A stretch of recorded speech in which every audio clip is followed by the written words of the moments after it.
आपण या ठिकाणी ज्या क्षणाची आपण आतुरतेने वाट पाहत होतो, याच विश्वकर्मा नगरीमध्ये हजारोच्या संख्येने आपण कार्यक्रम आयोजित करत असतो आणि त्या हजारोच्या मध्ये नागोरावजी पांचाळ सर आपल्या सर्वांना संबोधित करत असतात. पण ह्या काळ कसा आहे की त्या काळामुळे आपल्याला हा विश्वकर्मीय जो समाजाचा कार्यक्रम आहे तो महामेळावा थोडक्यात घ्यावा लागला आणि ऑनलाईन हजारोच्या वर नाही तर लाखो लोक या ठिकाणी कार्यक्रम बघत आहेत. तर आपण सर्वजण जे आतुरतेने वाट पाहतो, खरं तर दीड वाजताचा टाइम होता, पण अगदीच उन्हाचा पार असल्यामुळे आपण आदरणीय नागोरावजी पांचाळ विश्वकर्मा वंशीय समाज संघटनेचे समाजभूषण आणि समाजासाठी अहोरात्र प्रयत्न करणारे असे व्यक्तिमत्व नागोरावजी पांचाळ सर हे आपल्याला सर्वांना संबोधित करतील. मी आदरणीय पांचाळ सरांना विनंती करतो की आपण समस्त महाराष्ट्रभरातील विश्वकर्मा वंशीय समाज बांधवांना आणि आधुनिकतेवर सर्व हा महाराष्ट्र जो उभा आहे त्या आधुनिक महापुरुषांच्या साक्षीने महाराष्ट्र राज्यातील तमाम विश्वकर्मी वंशीय समाज बांधवांना आपण संबोधित करावं असे मी या ठिकाणी विनंती.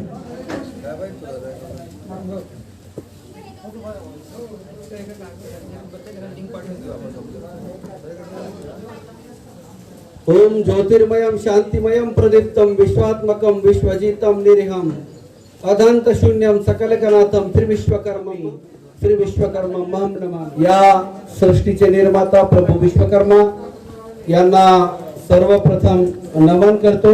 आज प्रभू विश्वकर्मा पूजन दिनाच्या महाराष्ट्रातील नाही तर देशातील विश्वातील सर्व विश्वकर्मा वंशीय समाज बांधवांना हार्दिक शुभेच्छा देतो. आज 17 सप्टेंबर 2020 हा एक ऐतिहासिक क्षण आहे.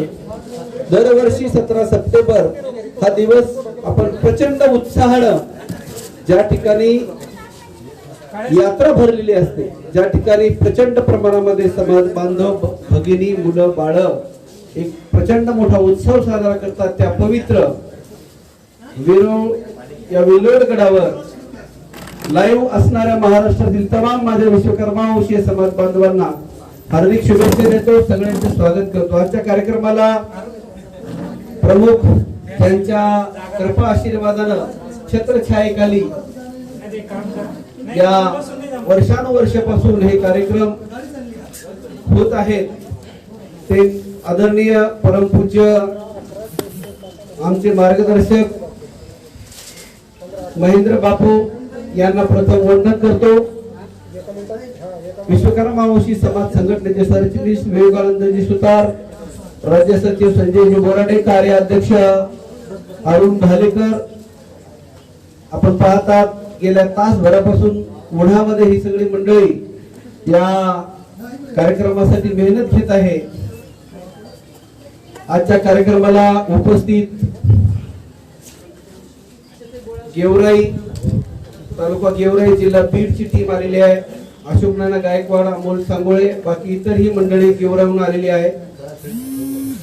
जालना जिल्ह्याची मंडळी आदरणीय पवार सर आणि इतर सर्व त्यांची टीम, गणेश आढाव आणि या ठिकाणी सत्यशोधक समितीचे प्रतिनिधी म्हणून डॉक्टर शरद बोरसे उपस्थित आहेत. त्यानंतर या ठिकाणी उपस्थित राज्य कोर कमिटीचे सदस्य प्रभाकरराव पांचाळ गिरगावकर, आमचे लाडके ज्यांच्या शब्दात अशी ताकद आहे ते जळगावचे आमचे बंधू आदरणीय संजय दीक्षित साहेब, उपस्थित सर्व बांधव.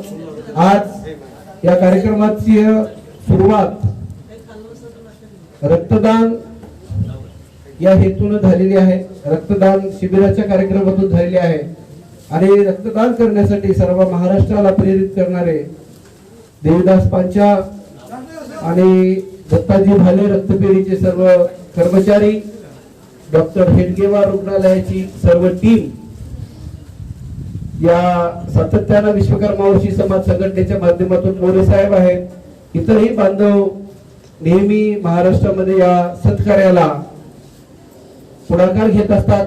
त्या सर्वांचे कौतुक करतो, अभिनंदन करतो. आणि या लाईव्ह कार्यक्रमासाठी आज लाईव्ह उपस्थित असणारे सर्व समाज बांधव, विश्वकर्मा वर्षी समाज संघटनेचे सर्व पदाधिकारी, विभागीय अध्यक्ष आमचे गोपालराव राऊत, सर्व उपस्थित, प्रत्येकाची नावं घेत अरुण भाऊ म्हणले तसं प्रत्येकाची नावं घेत म्हटलं तर BVSS चा एवढा पसारा आहे की सकाळी 6 ते दुसऱ्या दिवशी सकाळचे 6 उजाडतील, पण पदाधिकारी किंवा कार्यकर्त्याची नावं संपणार नाही. हेच आमचं सर्वात मोठं वैभव आहे या विश्वकर्मा वर्षी समाज संघटनेत, की लोकांना पदाधिकारी करण्यासाठी किंवा नावं घेत असताना शोधावं लागतात की कसे नाव घ्यावं, कोणाला काय करावं. पण इथं एवढी प्रचंड लीग आहे. हे प्रभू विश्वकर्माचा आशीर्वाद. मी नेहमी म्हणत असतो की VVSS म्हणजे आदेश प्रभू विश्वकर्माचा, आणि या आदेशाचीच अंमलबजावणी, या आदेशाचंच पालन आम्ही सर्व विश्वकर्मा वर्षी समाज बांधव करत असतो. या VVSS संघटनेचा प्रथम सदस्य म्हणून मी आज सर्व विश्वकर्मा वर्षी समाज बांधवांना पूजन दिनाच्या शुभेच्छा देतो. आणि दरवर्षी हा कार्यक्रम होतच असतो. यावर्षी कोविड-19च्या प्रादुर्भावामुळे या कार्यक्रमामध्ये बरेच बदल करण्यात आले. त्यामध्ये गेल्या 4 ते 5 दिवसापासून ऑनलाईन व्याख्यानमालेचं आयोजन करण्यात आलं होतं. या व्याख्यानमालेचं उद्घाटन, ओपनिंग, प्रथम सत्र, पहिलं पुष्प हरिभक्त परायण आदरणीय नितीन सावंत पाटील यांनी केलं. त्याबद्दल त्यांचे कौतुक, अभिनंदन. दुसरं सत्र प्राध्यापक अभिजित पंडित यांनीही मार्गदर्शन केलं. आणि काल आदरणीय प्रवीणदादा सोळंके यांनी प्रचंड परखड आणि मोठ्या मनानं आणि एक म्हणता येईल की कान उघडणी सगळ्यांची केली. भविष्याची वाटचाल कशी असावी याबद्दल प्रदीपदादा सोळंके यांनी मार्गदर्शन केलं. त्यांचेही आभार. आणि लाईव्ह हे सगळं करणारी जी मंडळी आहे, जी टेक्निकल टीम आहे, ऋषिकेश मांचा, त्यानंतर गणेश गव्हाणे, अक्षय पांचा, विजय सुतार उंबलवार आणि सर्व प्रसिद्धीची टीम आहे. त्यानंतर अरुण भाऊ आहेत, सगळेच आहेत. की आमच्या संघटनेचं वैशिष्ट्य असं आहे की आम्ही असं कोणी म्हणत नाही की हे यांनी का काम करावं, त्यांनी का करावं.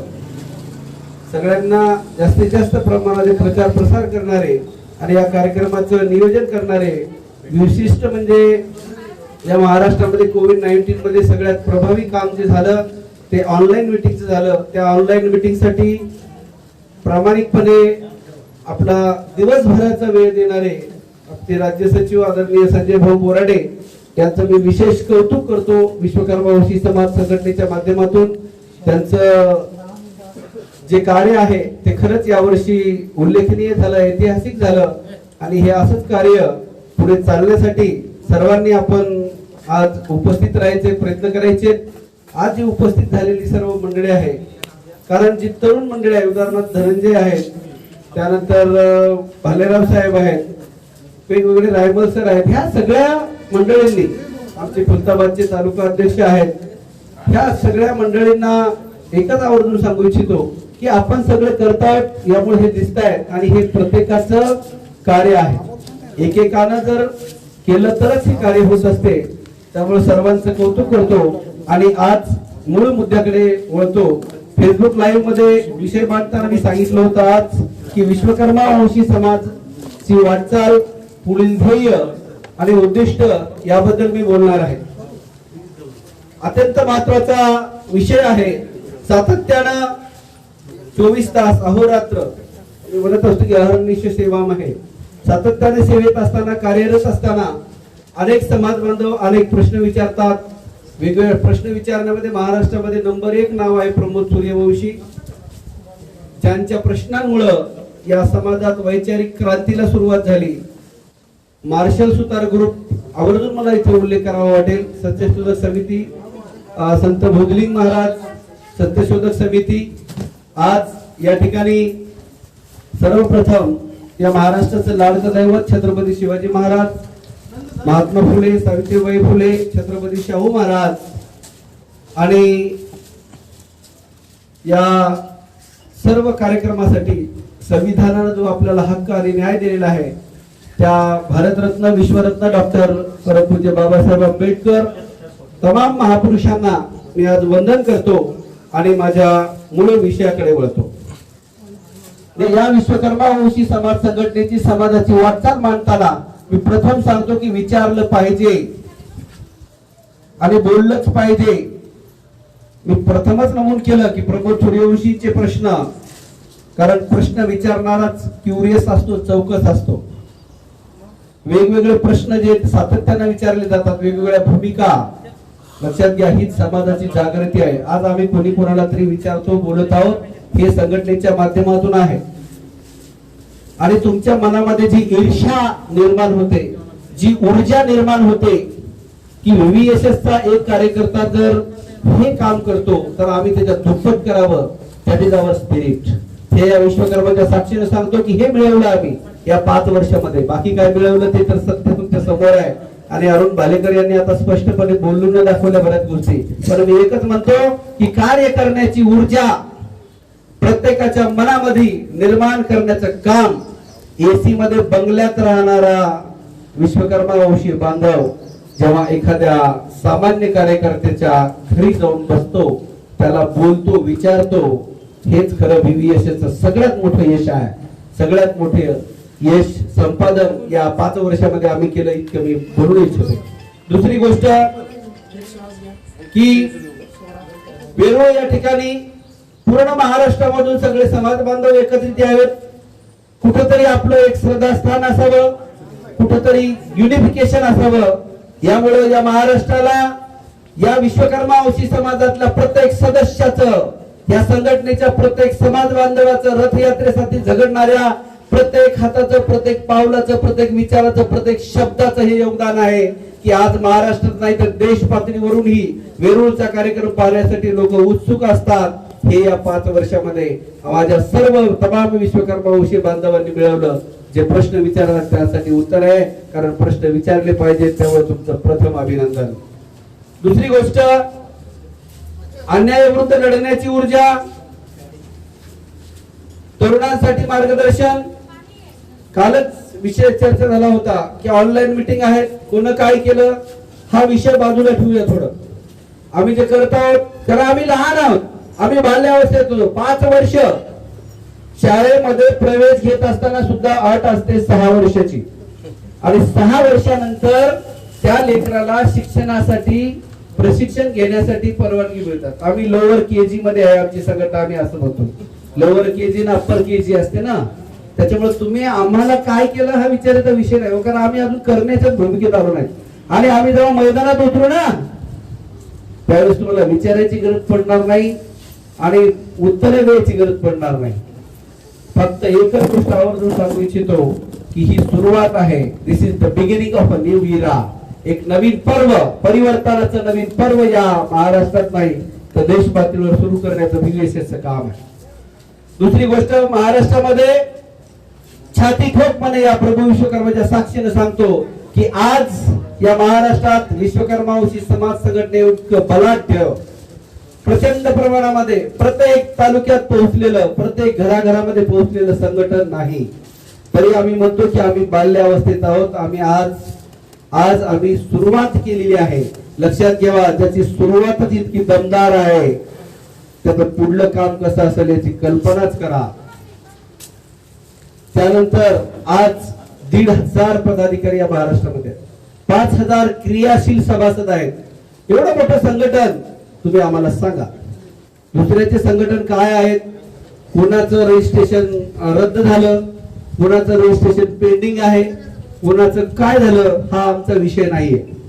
कारण बऱ्याचदा हे प्रश्न विचारले जातात. आम्ही फक्त आमचं काम सांगतो, कार्य सांगतो आणि सातत्याने आम्ही नेहमी हेच म्हणतो की ही सुरुवात आहे आमची.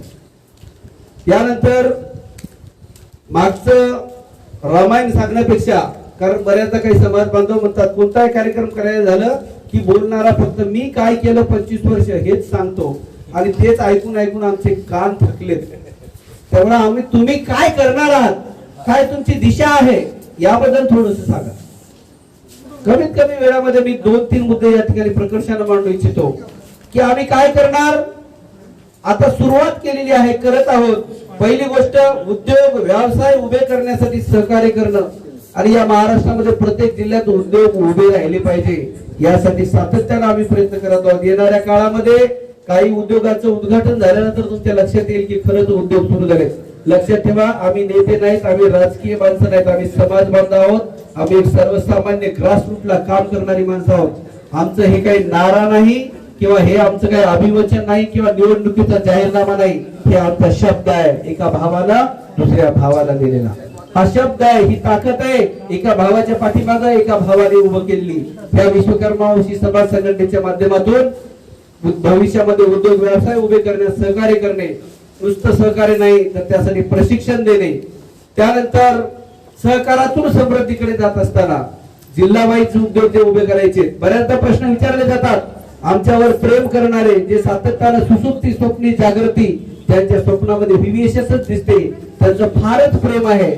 ते विचारतात की आतापर्यंत काय झालं किंवा हे काय करणार, कधी करणार, काही लिमिट द्या. एक लक्षात घ्या की काम करण्याच्या डोक्यामध्ये आम्ही काम करतो का नाही किंवा हे चांगलं काम करण्याचा विचार. अरुण भाऊने बोलताना सांगितलं की गरीबाला सेवा करण्यापेक्षा मदत करण्यापेक्षा त्याच्यावर मदत करण्याची वेळ येणार नाही यासाठीच आम्हाला उभं राहिलं पाहिजे, यासाठीच प्रबोधन केलं पाहिजे. आणि याच विचारधारेनं आम्हाला भविष्यात पुढे जायचंय की फुले शाहू आंबेडकरांच्या विचारसरणीनं सातत्यानं हा प्रश्न विचारला जातो. बऱ्याचदा ग्रुपवर फोन करून बरेच काही कर्मठ मंडळी आहेत जे काही धार्मिक मांडणारी आहेत, त्याचा एक प्रश्न असतो. मुद्दा मी आज स्पष्ट करू इच्छितो या लाईव्ह प्रगट दिनानिमित्त की आम्ही कोणीही नास्तिक नाही, आमचा कोणत्याही धर्माला विरोध नाही. आमचा धर्म, आमचा कर्म, आमचा देव प्रभू विश्वकर्मा. आमचे संत संत भोजलिंग महाराज, आमचे संत संत नरहरी महाराज, आमचे संत संत जळोजी मळोजी महाराज, आमचे संत जे समतेचा विचार देणारे त्यांचे आम्ही पाईक आहोत, त्यांचे अनुयायी आहोत. कर्मकांड, अंधश्रद्धा या गोष्टीला कायमच इथून पुढे आमचा विरोध राहील. यापूर्वी होता. नितांत ईश्वरावर, या निसर्गावर प्रेम करणारे, निश्रद्धा असणारे आम्ही विश्वकर्मा वंशी समाज संघटनेचे पदाधिकारी आणि कार्यकर्ते आहोत. मी बोलतोय म्हणजे मी नाही तर या संघटनेचा प्रत्येक सभासद, प्रत्येक विचार टाकण्यासाठी या ठिकाणी बोललेला आहे की इथून पुढे जी विचारधारा आम्ही करणार आहोत ते फुलेशाहू आंबेडकरांची विचारधारा आहे. फुलेशाहू आंबेडकरांच्या विचारधारेमध्ये महात्मा फुले यांनी पहिल्यांदा सांगितलं की शिक्षण घ्या, उद्योगाकडे वळा. हे फुलेंचे विचार आहेत. शाहू महाराजांनी सांगितलं आपल्या हक्कासाठी लढा. यस, इथून पुढे आम्ही आमच्या हक्कासाठी मोर्चे, आंदोलन, रस्ता रोको नक्कीच करणार आहोत. आम्ही आमच्या हक्कासाठी लढणार आहोत, मैदानावर उतरणार आहोत. ही आमची भविष्यातली दिशा असेल.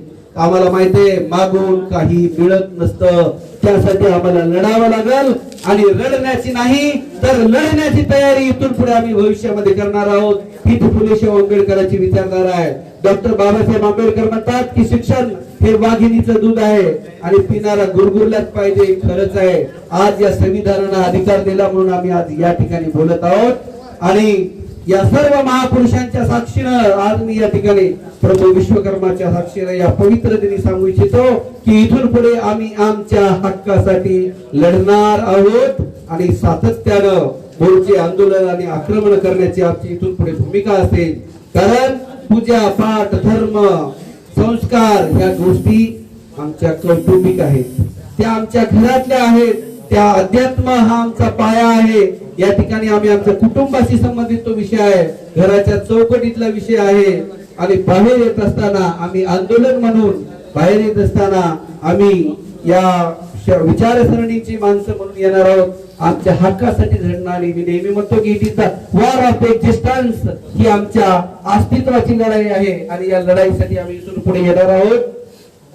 दुसरी गोष्ट मी या ठिकाणी मांडू इच्छितो की संशोधन, इतिहास संशोधन.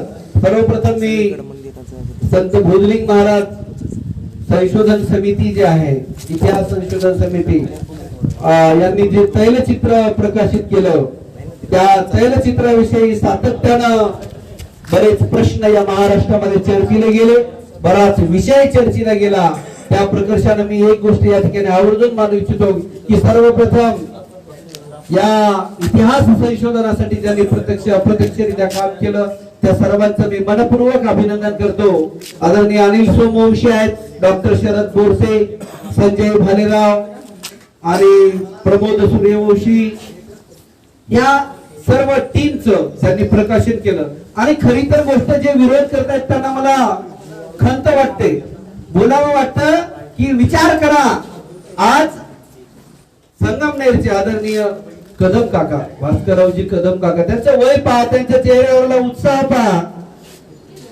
कमीत कमी एवढा तर विचार करा की त्या माणसाची प्रेरणा, त्या काकांनी दिलेलं सत्कार्य, त्यांनी केलेलं योगदान, या कोविड-19 मध्ये 50 वर्षाचा माणूस घराच्या बाहेर पाऊल टाकताना 50 वेळेस विचार करतो. आणि घरी बसून जे भूमिका म्हणणार आहेत का, मी त्यांना एकच विचार करतो की तुम्ही आधी घरच्या माणसांना विचारा तुमची भूमिका काय. आपल्या घरात विचारा आपली भूमिका काय आहे. घरात बसून चुलीपडी बसून गप्पा मारणं लय सोपं असतं. या कोविड-19 मध्ये घराच्या बाहेर येऊन मैदानात येऊन बोला.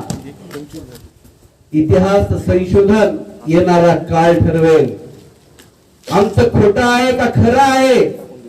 येणारा काळ ठरवेल. या देशामध्ये संविधानाचं राज्य आहे, कायदा आहे, पोलीस आहे, यंत्रणा आहे, ती पाहून घेईल कोणाचं चुकलं कोणाचं बरोबर आलं.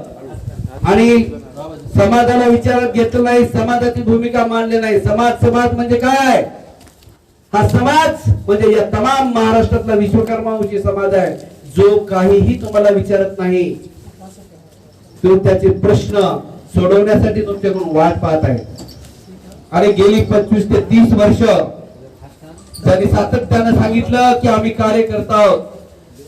तर सर्व तमाम बांधवांना सांगतो की नुसते प्रश्न विचारण्यापेक्षा, लोकांची भूमिका विचारण्यापेक्षा आपली भूमिका काय आहे ही आधी ठरवा. तुमची भूमिका काय आहे? 25 वर्ष सेवा केली, आता रिटायर व्हा, निवृत्त व्हा ना. आता बस झालं की कुटुंब करता, थकून गेलात तुम्ही. आता ते म्हणतात ना, साठीन बुद्धी नाटी, तशी तुमची वेळ आलेली आहे. घरी बसून बरळण्यापेक्षा निवृत्त व्हा. राग आला तर येऊ द्या, केस करा, कारवाई करा, पोलीस केस करा, गुंड पाठवा, जीव घ्यायचा घ्या, पण सत्य सांगे लोका, जरी लागे कडू, तो चिखरा फिडू समाजाचा, असं म्हणतात. सत्य सांगे लोक, आणि हे सत्य आहे. हे सत्य तुम्ही विचारा, मनात घ्या, विचारात घ्या, आणि नवतरुणांना संधी द्या. जे नवीन तरुण धडाडीने कार्य करतायत, ठीक आहे, आम्हाला कळत नाही, आमचं चुकलं, चुकू द्या ना बाबा. अहो चूक का होईना, पण आम्ही करतोय ना. तुम्ही तर ते करत नाहीत ना. आम्ही तैलचित्र काढलं, काही तरुणांनी, समाजातल्या काही विचारवंतांनी विचार मांडले, त्यांनी काहीतरी प्रयत्न करून पाहिला. अरे प्रेमानं सांगा, बोला, तुम्ही सिनियर आहात, ज्येष्ठ आहात. त्या हिंदीतल्या गाण्यासारखं झालंय तुमचं, झोम बराबर झोम, इकडं झोम तिकडं झोम, सगळं झोम झोम झालं. अरे चुकलं तर त्यांना बोला, वैयक्तिक संपर्क करा, सांगा की बाबा याच्यात असं दुरुस्ती करा, हे असं अपेक्षित आहे. सुधारित या शब्दाचा अर्थ कळतो का? ज्यांनी सांगितलं की सुधारित तैलचित्र हे का लिहिलंय, त्यांनी सुधारणा केली. मी उदाहरण सांगतो, संत भोजली काका म्हणणारे, राजर्षी संत भोजली काका म्हणाले ही सुधारणा आहे. ही सुधारणा तुमच्या डोक्यात झालेली आहे, तुमच्या विचारात झालेली आहे. त्यामुळे सातत्याने या विषयावर टीका करण्यापेक्षा आपली भूमिका ठरवा, आणि मग दुसऱ्यांना भूमिका मांडायचा प्रश्न विचारा. आणि ज्या प्रकर्षाने मी आज सर्व समाज बांधवांना सांगू इच्छितो, प्रभू विश्वकर्माच्या साक्षीनं प्रामाणिकपणे खरं बोलतो. एका बांधवानं मला फोन करून सांगितलं, दुसऱ्या एका बांधवाला मेसेज केला, ते तैलचित्र वगैरे आमचं काही घेणं नाही, आम्हाला नागरोपांच्या टार्गेट करायला, आम्हाला VSS ला टार्गेट करायचं. स्क्रीनशॉट आहे माझ्याकडे. अरे काय टार्गेट करतो, ये ना मैदानात, घरात बसून टार्गेट करतो कशाला, या ना घरासमोर. ते म्हणतात ना, हिम्मत है मर्दा तो मदद दे खुदा. 350 ml रक्तदान करून बोलायलो आम्ही. गप्पा मारत नाहीत आम्ही, गप्पा आधी करतो मग सांगतो.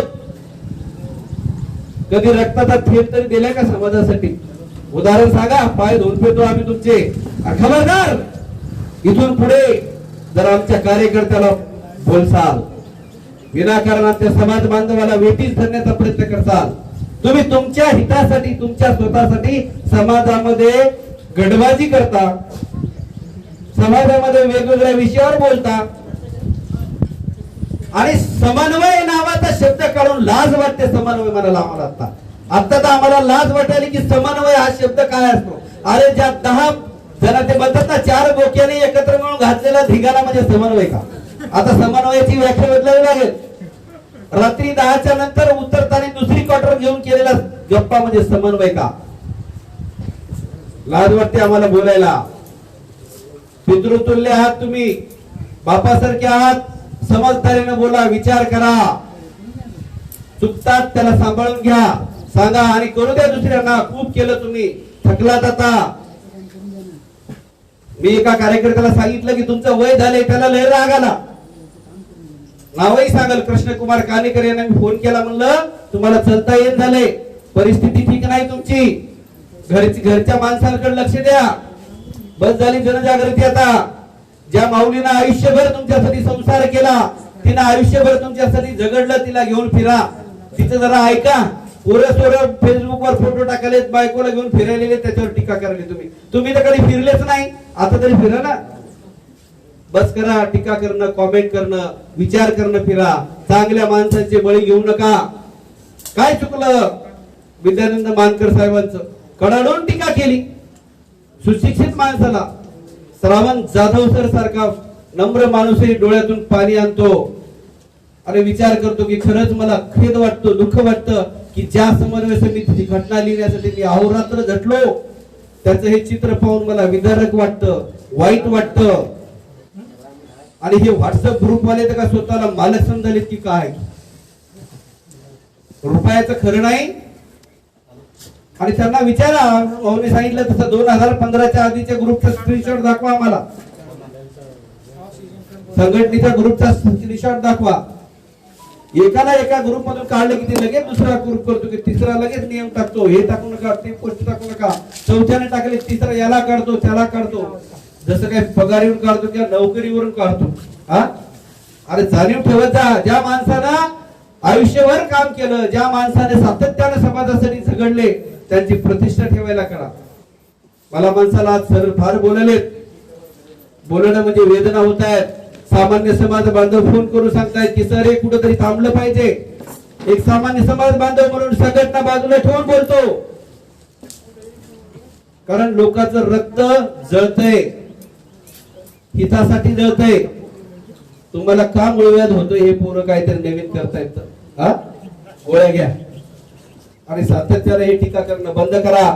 समाजाचा विचार करा आणि समाजामध्ये असणारं राजकारण बंद झालं पाहिजे.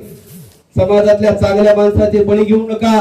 आता तरी समाजामधली शिकलेली, सवरलेली, नोकरी करणारी माणसं ह्या समाजाकडे थोडस पॉझिटिव्ह दृष्टीने पाहत आहेत. थोडस या संघटना समाजाबद्दल विचार करत आहेत. कारण एक लक्षात ठेवा की ह्या सुशिक्षित समाज कोणाला विचारा, का हो सर तुम्ही कार्यक्रमाला येत नाहीत, तर आवर्जून सांगतात काय करावं तिथे येऊन, इतके दिवस काय झालं, ते पुढेच काय होणार आहे. ही जी निराशा निर्माण झाली हे तुम्ही 25-30 वर्षात मिळवलेलं यश आहे. कारण कोणत्याही शिकलेल्या माणसाला समाजाच्या कार्यक्रमाला चला म्हटलं की तो नको म्हणतो, काहीच भेटत नाही म्हणतो, आपले लोक सुधरत नाहीत म्हणतो. त्या प्रामाणिक सर्व कर्मचारी बांधवांना, व्यापारी बांधवांना आवर्जून सांगू इच्छितो की pay back to society. Pay back to society म्हणजे समाजाचं ऋण फेडायला मदत करा, समाजासाठी झगडायला मदत करा आणि इथून पुढे यशस्वी होण्यासाठी, कार्यकुशलता होण्यासाठी, जास्तीत जास्त तरुणांना संधी देण्यासाठी, हा समाज क्रियाशील होण्यासाठी, आपलं उपद्रव मूल्य वाढवण्यासाठी आम्हाला इथून पुढे लढावं लागल. आणि एक गोष्ट आवर्जून सांगू इच्छितो जाता जाता की इथून पुढे जे काही भविष्यात येईल, संत मोजलिंग महाराज यांच्या विषयाबद्दल बोलताना मी पुन्हा सांगितलं, संत दळोजी मुळोजी महाराज असतील, संत नरहरी महाराज असतील, कारण आपल्या विश्वकर्मा वंशाची परंपरा ऐका, लक्ष देऊ नाही का? इसवी सन पूर्व 7व्या ते 8व्या शतकापासून आहे की जेव्हा तुम्हाला स्वप्नही पडत नव्हतं इतिहासाचं आणि शिक्षणाचं. प्लॅटो अरिस्टॉटलच्या काळामध्ये या महाराष्ट्रामध्ये सर्वप्रथम शैक्षणिक क्रांती, जेव्हा लिखाणाचा शोध लागला तर पहिला ग्रंथ लिहिला शिल्पशास्त्र. अभिमानानं गर्वानं आमची छाती फुगली पाहिजे. आम्ही सुधरत नाहीत. बघा आमच्या पूर्वजांनी काय करून ठेवलं. तंत्रश्रुती नावाच्या ग्रंथामध्ये आज एवढं ज्ञान अगाध मांडलेलं आहे. शिल्पशास्त्र नावाचा पहिला ग्रंथ लिहिला. वेगवेगळ्या पंडितांनी मान्य केलं की शिल्पशास्त्र हा पहिला ग्रंथ आहे या मराठी साहित्यातला. दुसरी गोष्ट मी आवर्जून सांगू इच्छितो की जी गुरु परंपरा आहे त्या गुरु परंपरेमध्ये विसोबा खेचर यांनी षटस्थळ नावाचा ग्रंथ लिहिला. त्या ग्रंथाचं नाव आहे षटस्थळ. आज लिखित प्रिंट आहे त्याची. आम्ही आमच्याच पूर्वजांचं वैभव विसरत चाललो आहोत आणि जे इतिहास विसरतात ते कधीही इतिहास रचू शकत नाही. एवढा साहित्याचा स्वाभिमान असणारा, एवढा सुवर्ण आमचा इतिहास असणारा षटस्थळ नावाचा ग्रंथ विसोबा खेचर 11व्या शतकामध्ये लिहितात. बघा किती प्रगल्भ आहे आमची परंपरा, किती प्रगल्भ आहे आमचा इतिहास. आणि आम्ही इतिहासाचा शोध तर घेतच नाही. जे घेत आहेत त्यांना काय करतायत सगळ्या महाराष्ट्रानं पाहिलं. आवर्जून इच्छितो की एका साध्या गोष्टीचा विचार करत बसत जाऊ नका. त्यानंतर विसोबा खेचर यांच्या ग्रंथानंतर चांगदेव, संत चांगदेव महाराज यांनीही ग्रंथ लिहिला. प्रचंड ज्ञानी असणारे संत चांगदेव हे सर्व विश्वकर्मा वंशी आहेत की ज्यांचं मी नाव सांगतो. पांचाळ समाजाचे, पांचाळ वंशाचे आहेत, विश्वकर्मा वंशी आहेत. विसोबा खेचर, संत चांगदेव महाराज, चांगदेव महाराजांनंतर विसोबा खेचर नंतर संत नामदेव महाराजांना चे गुरु विसोबा खेचर होते. आणि संत नामदेव महाराजांनी समता प्रबोधनाचा आविष्कार मांडला. औंढ्याच्या मंदिरामध्ये त्यांना कीर्तन करू दिलं नाही. तेव्हा तिथून क्रांतीचं बीज घेऊन, समतेचा संदेश घेऊन, कारण 13 वर्ष मी फार जबाबदारीनं पुराव्यानिशी बोलतो. I will never talk without evidence. पुराव्याशिवाय आम्ही कधी बोलत नाही तर भविष्यातही बोलणार नाही. संत नामदेव महाराज 13 वर्ष विसोबा खेचर यांच्याकडे बामणी या गावामध्ये होते. आणि तिथं सातत्याने विचार केल्यानंतर, वैचारिक परिवर्तन झाल्यानंतर समतेचा संदेश घेऊन पंढरपूरला गेले आणि तिथून त्यांनी वारकरी संप्रदायाच्या प्रचार प्रसाराला सुरुवात केली. इकडे पंढरपूर मध्ये राजवंशीय संत बोधलिंग महाराज यांनी तिथल्या स्थानिक भक्तांना, तिथल्या संतांना, साधूंना संरक्षण दिलं एवढ्या मोठ्या प्रमाणामध्ये. कारण एक लक्षात घ्या, आमच्या बऱ्याच बांधवांना असं वाटतं, वाईट वाटतं. मी तर सांगतो काही जण जेवले की नाही की रात्रभर का दुप्पट जेवले काहीच कळत नाही. म्हणजे विरोध का करताय? परिवर्तन स्वीकारायला तयार व्हा, थोडस सत्य स्वीकारायला तयार व्हा असं म्हणतील आम्ही. परिवर्तन करण्यापेक्षा राष्ट्रसंत बोधलिंग महाराज यांनी आळंदीमध्ये सर्व संतांना, आळंदीमधल्या सर्व संतांना त्यांनी संरक्षण दिलं. संत निवृत्ती महाराज, ज्ञानेश्वर महाराज, सोपान महाराज, मुक्ताबाई यांचा सांभाळ नाही केला तर यांच्यावर संस्कार केले, समतेची बीज केली.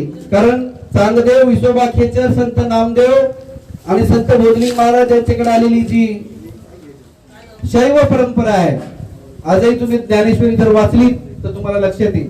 ह्या शैव परंपरेमध्ये जे काही घडलं, जे काही संस्कार त्यांच्यावर झाले, तेच संस्कार त्यांनी या भावंडांवर केले. आणि त्यांच्या आधीच संत बोधलिंग महाराज हे योगज्ञानी होते. त्यांच्या आधीच त्यांची साधना होती. त्यामुळं संत बोधलिंग महाराज हे एक फक्त पालन करते नसून एक व्यक्तिमत्व, एक विचारमत्व असणारे होते. आणि या विचारालाच पुढे घेऊन जाताना जे काही इथून पुढे संशोधन होईल, जे काही मांडणी होईल, ती सातत्यानं पुराव्यानिशीच मांडणी असेल. मी या ठिकाणी ज्यांनी आवर्जून नेहमी प्रश्न विचारले, जे नेहमी आम्हाला म्हणतात की हे असं का, त्यांच्यासाठी एक शेवटचे 2 मिनिटं घेतो मी, आता जास्त वेळ नाही घेत. या विषयावर ज्ञानेश्वरी मध्ये 13व्या अध्यायामध्ये ओवी क्रमांक 81 मी लक्ष देऊन सांगतो पुन्हा एकदा ऐका. ज्ञानेश्वरी आज जी महाराष्ट्रामध्ये आपण वाचतो त्या ज्ञानेश्वरी मध्ये अध्याय 13 ओवी क्रमांक 81 ज्यामध्ये पुरावा आहे की संत ज्ञानेश्वर महाराज, संत बोधलिंग महाराज यांचं वर्णन करतात. वर्णनच करत नाहीत तर त्यांना गुरुस्थानी मानतात. आणि बऱ्याच ठिकाणी आम्हाला सांगितलं जातं की ज्ञानेश्वरांनी संत बोधलिंग महाराजांना दीक्षा दिली, अनुग्रह दिला, कैकी दिला, असं झालं तसं झालं. त्या आमच्या तमाम हरिभक्त पर्यंत किंवा जे सातत्यानं संशय घेतात त्यांच्यासाठी त्या ज्ञानेश्वरीतल्या मी ओवी वाचतो. लक्ष देऊन ऐका. पुराव्यादिवशी बोलत आहे. ओवी क्रमांक 81 पासून. तैसे गुरुकुळाचे नावे, तैसे गुरु कुळीचे नावे, गुरुकुळाचं नाव किंवा संदर्भ देतात ज्ञानेश्वर महाराज. महासुखे आणि थोरावे जे कोठेही उटाळावे आकाश का, पै गुरुकुळी ऐसी आवडी जया देखसी, जाण ज्ञान तयापासी पाळीक करी, आणि अभ्यंतार लिहेकडे प्रेमाचे पवाडे, श्री गुरुचे रूपडे उपासी ध्याने, हृदय शुद्धीला आवारी आराध्युतो गुरु करी, मग सर्व भावेसी परिवारी आपण होय. आता लक्ष देऊन ऐका. का चैतन्याची या पोवळी माझी आनंदाचा राऊळी, गुरु लिंग ढाळी. पुन्हा एकदा वाचतोय मी. गुरु लिंग ढाळी ध्यान अमृत, उदयजिता बोधारका, बुद्धीची दान सात्विका, भरोणी त्र्यंबका लाखोली वाहे, काळ शुद्धी त्रिकाळी जीवदाशा धूप जाळी, ज्ञानदीपे ओवाळी निरंतर. हा अध्याय 13वा हा शरीरशास्त्राशी संबंधित किंवा आपल्या शरीरावर जे संस्कार होतात त्या संबंधित ज्ञानेश्वरांनी लिहिला आहे. शेवटच्या 2 ओळी वाचतो. समरस्याची काळ शुद्धी त्रिकाळी जीवदशा धूप जाळी, ज्ञानदीपे ओवाळी निरंतर, सामरस्याची रससोय अखंड अर्पितू जाय, आपण भराडा होय गुरु तो लिंग. लक्षात घ्या मी शब्द प्रयोग काय वाचतोय. ना तरी जीवाची येसे जे गुरु काटू करुणी भुजे, ऐसी प्रेमाची भोजे बुद्धी वाहे. जे हरिभक्त परायण आहे जे सातत्यानं टीका करतायत त्यांनी अभ्यास करावा आणि हे माझं खोटं आहे हे सिद्ध करावं असं जाहीर आवाहन जे टीका करतायत त्यांच्यासाठी करतो मी. कोणे एके अवसरी अनुराग भरे अंतरी की तया नाव करी शिराब्दी, ते जे ध्येय दान बहु सुख त्याची शेषतुली निर्दोक, वरी असोनी देख भावी गुरु, मग ओळगती पाय लक्ष्मी आपण होय, गरुड होनी उभा राहे आपणची. शेवटची ओळ आहे. नाभी आपणाची जन्मे ऐसे गुरु ते प्रेमे, अनुभवी मनोधर्मे ध्यान सुख, एक दोन्ही वेळे गुरु माय करी भावळे, माय म्हणून सांभाळ आम्हाला, मग स्तन्य सुखे लोळे, आम्हाला आईसारखं सुख दिलं सांभाळ अंगावरी, नातरी का किरीटी चैतन्य रूपे तळवटी, गुरु धेनू आपण पाठी वत्सल ऐसा. जसं लेकराच्या पाठीमागं माय असते तसं आमच्या सगळ्यांच्या पाठीमागं असणारे संत श्रेष्ठ बोधलिंग महाराज यांचा उल्लेख ज्ञानेश्वरीमध्ये राष्ट्रसंत राजर्षी बोधलिंग महाराज करीत आहेत. त्या गोष्टीचा पुरावा करावा, अभ्यास करावा आणि प्रत्येकाला जर काही शंका असेल तर प्रत्यक्ष बोलून विचारावं, चर्चा करावी. जे माणसं काम करतायत, जी मंडळी झटतायत, एक तर कोणी झटत नाहीत, त्यांना प्रोत्साहन द्या. चुकलं तर समजून सांगा. पण हा जो तमाशा लावलाय महाराष्ट्रामध्ये, कारण आम्हालाच आमच्या धर्माच्या विरोध आहोत असं सिद्ध करू पाहतायत तुम्ही. आम्हीच आमच्या विचाराच्या विरोध आहोत, आम्ही आमच्या कुटुंबाच्या विरोध आहोत. पुन्हा अजून तुम्ही म्हणता की तुम्हाला बोलायचं कळत नाही, तुमचं वय काय, आम्ही किती मोठे, आम्ही किती ज्येष्ठ आणि मग काही बोलव का कोणाला. अरे बाबा, शेवटचं वाक्य सांगतो, बापानं पोराला 100दा मारलं ते नॉर्मल आहे, पण पोरानं एक बापाच्या कानाखाली काढली ना त्याला फाशी घ्यावी लागते. जय विश्वकर्मा, जय क्रांती, जय बोधलिंग महाराज. जय विश्वकर्मा. धन्यवाद.